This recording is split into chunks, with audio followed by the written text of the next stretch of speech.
All right, I just want to make a quick review on this work light because this thing's a monster. This thing's fantastic. So it's a hanging light. It has a little spring loaded clip here so you can clip into whatever you need to.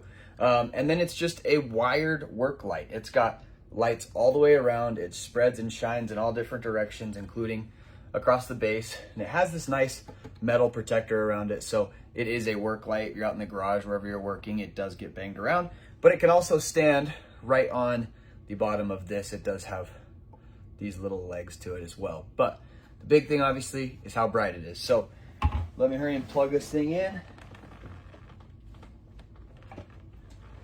This thing is like stupid bright.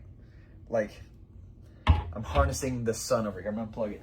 It is a bit too bright for me to have here in my room while I'm making this review on it. But this thing, while you're working in the garage or whatever you're doing, is a monster. It is absolutely fantastic. And it has a little slot with a plug-in, so you can plug this one into the wall and then get more of these and plug them into each other and make a string of them.